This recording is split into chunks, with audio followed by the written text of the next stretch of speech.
For MAPO. Whoa, dude, there's a lot of stuff going on here. What are you cooking today? I'm not cooking anything. Oh. Well, I will be later, but not with all of this. I see. Hey everyone, I'm Flo, Dude is behind the camera. And recently, one of our commenters asked, her name is SDM1949, can you make some videos on homemade sauces since you said in the store that there's no need to buy bottled sauces? Thanks. Yeah, when I'm talking about making your own bottled sauces, I am referring to having some of the basic sauces on hand so that you can do that. I recently made a video on the basic sauces you need for Chinese cooking, but in addition to that, I also have a few other bottles of sauces that I have in my basic kitchen so that I can make some other sauces. So today I'm just going to show you quickly which sauces are needed to make, say, a teriyaki sauce, a Korean barbecue sauce, a sweet and sour. And these are the basic sauces you need to make those dishes in addition to all the other ingredients you need for that particular dish. I hope that makes sense. Now, the main reason why I make my own sauces for those particular dishes is because I don't like buying bottle sauces that are just gonna sit in the fridge, expire, and I end up throwing it out. In particular, what I don't like buying is like salad dressing because we don't eat a lot of salads. I end up buying all these different salad dressings because I want a particular flavor and then I just use it maybe once or twice and then it goes in the garbage. And that's the same with these bottled sauces, like a teriyaki sauce. I could easily go out and buy a bottle of teriyaki sauce, but if I have the basic ingredients on hand already, then I can just make it whenever I want without having to rely on this bottle.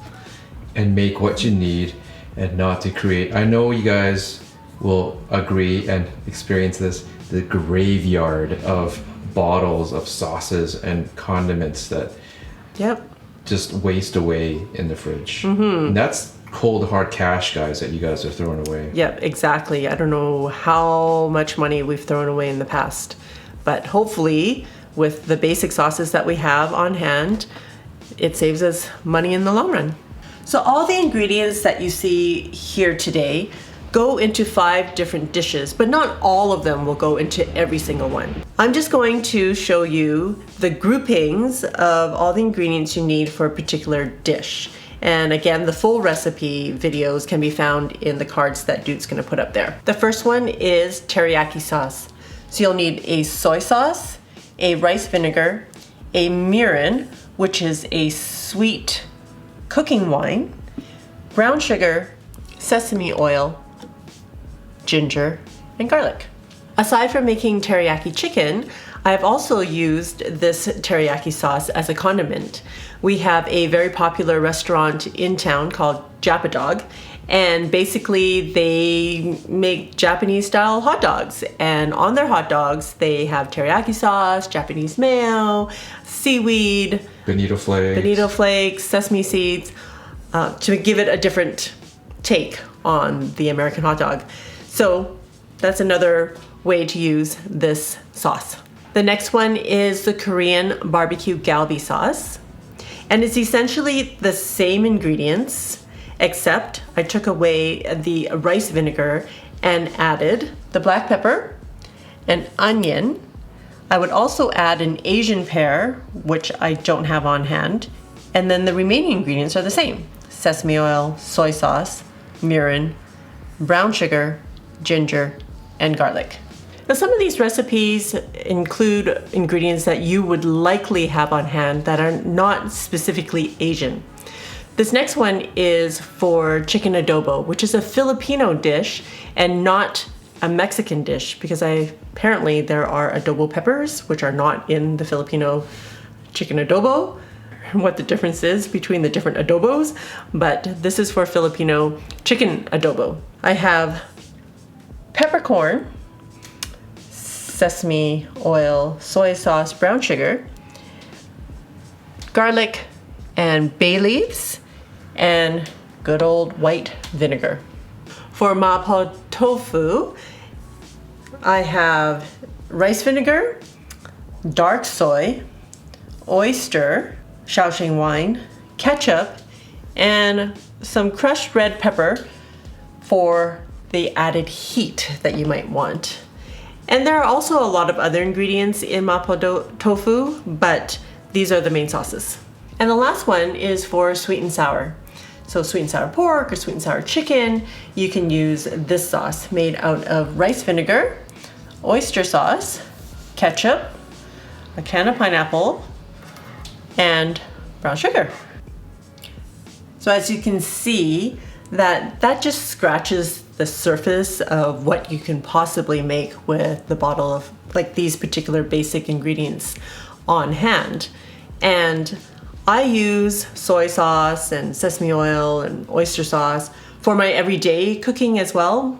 That's why they're my basic ingredients. So there may not be a specific sauce in a jar that you can buy off the shelves for that particular dish that I'm making, but because I have soy and oyster and sesame oil or whatever else, I can make my own sauces. I can add to whatever dish I'm making without having to go buy a specific sauce. So for example, when you walk into an Asian market, you're going to be, well, I am anyways, overwhelmed with the number of one-off sauces that you can make just for that one dish. And when you have all the basics, you can make it all, essentially. Most of the recipes I talked about today can be found in my recipe book, and you can find a link in the description below. And if you have any particular sauce that you would like to see me make, why don't you leave that in the comments below and we'll see what we can do. Also, please like if you like this video and subscribe to my channel. And I thought I'd share some of our comments this week. This is from Surfer Dude 50. Good show, guys. We have our Instant Pot pasta every Monday for dinner. So much so, we really look forward to it. Is that weird? We don't think so. I don't think it's weird either. No, not weird at all. Here's one from, I have to spell it because I don't know how to pronounce it. IMHYOJOO. I made this today with drumsticks in the Instant Pot, and it was one of the best things I've ever made. So good. The husband agrees. I'm already excited to make it again. Thanks for the recipe. That one was from the Hainanese chicken leg recipe. That was a faster version than doing a whole chicken. I'm so glad you liked it. That's the way we like to rock it these days too. Just the legs. This is from the One Pot Pasta video from Charlene. I made this tonight and it turned out great. Thanks, Flo, for another tasty and quick dinner idea. My son, who is a picky eater, tried bacon once before and decided he didn't like it. What? He looked at his bowl of pasta and asked, "Is that bacon?" I told him, "No, it's just barbecue pork," and he ate it. I asked him, "How's the pasta?" and he said, "Good." See, what's not to like about bacon? That's not called deception. That's just called, I don't know. Not deception. That's just how you try to get your kids to eat. And here's the last one from Dave Powers. Thanks, Flo and Dude. I will try this recipe this week. Why the would someone give a negative vote to this video? Really? I want to know that too. The people that hate my videos.